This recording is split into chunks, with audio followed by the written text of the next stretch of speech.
Welcome back to consecutive day 1209 of a diary of a runpreneur. And today's episode, I want to talk to you about a new opportunity once again. So remember to give this a subscribe, share, like, and comment, as the more people we get in front of, the more money we raise on my fundraising mission to save the lives of children by attempting the ultimate ultramarathon. All the information about the challenge, how you can get involved, is in the link in the comments below. Thank you as always, and let's get started.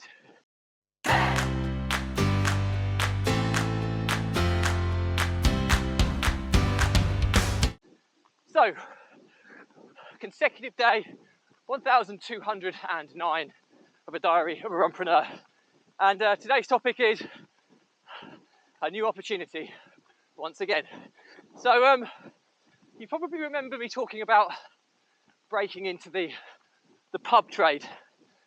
It is a dying trade over here in the UK, but I remember a famous phrase by Walt Disney, which was observe the masses, do the opposite. So there's lots of people coming out of the pub trade, which for me says there is an opportunity there. So basically what's happened is the same pub I was looking to lease has actually come up for sale. Now the reason this is super interesting is I need to run some numbers on it, but purchasing the freehold, the backup plan for this site, there's a significant site. You probably could quite comfortably get 3, possibly 4 properties on the site, which actually lends itself to a contingency if the pub business doesn't work as we desire.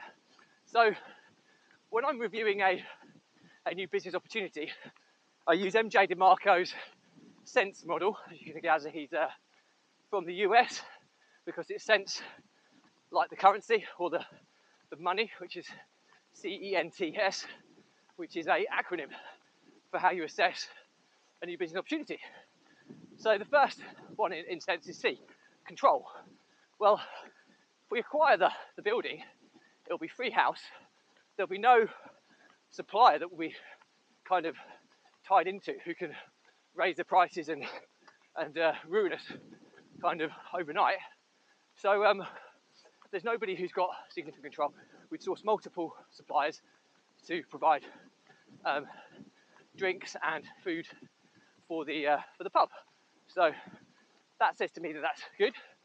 E is entry, barriers to entry.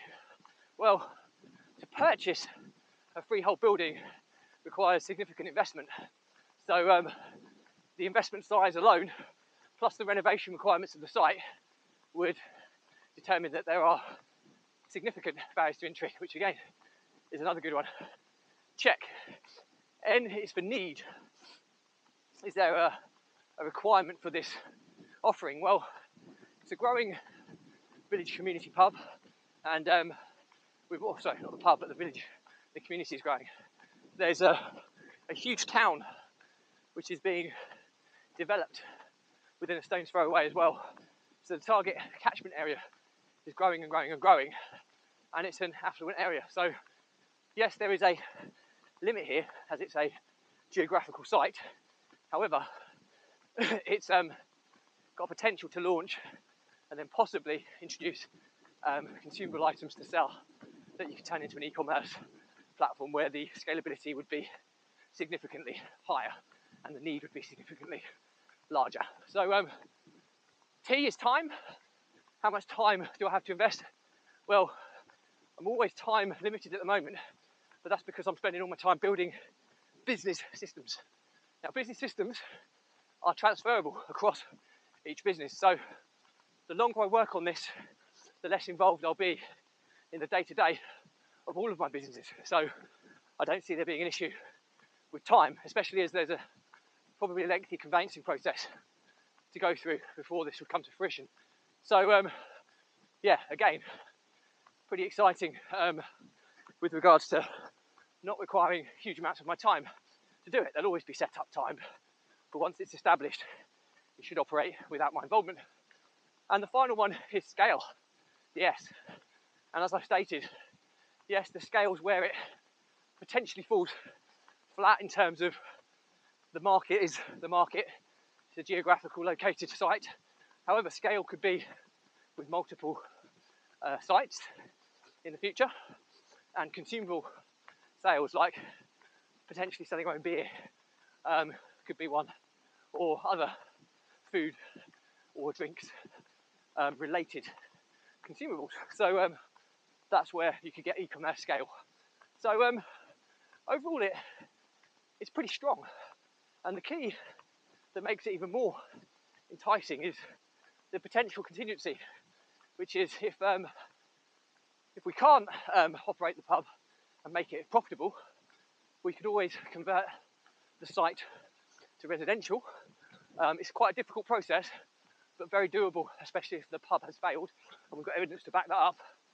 There's always the opportunity to develop the land, which would get a significant return on the investment made.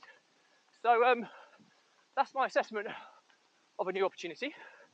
We'll see whether it comes to fruition, but I've got a conversation with a business partner early next week to discuss financing and to run the numbers, and yeah, watch this space.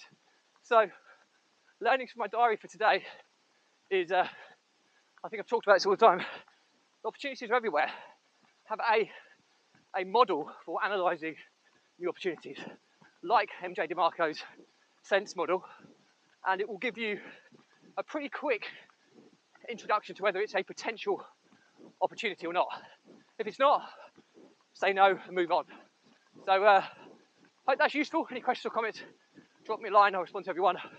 Remember to give this a subscribe, share, like and comment. As the more people we get in front of, the more money we raise on my fundraising mission to save the lives of children by attempting the ultimate ultramarathon.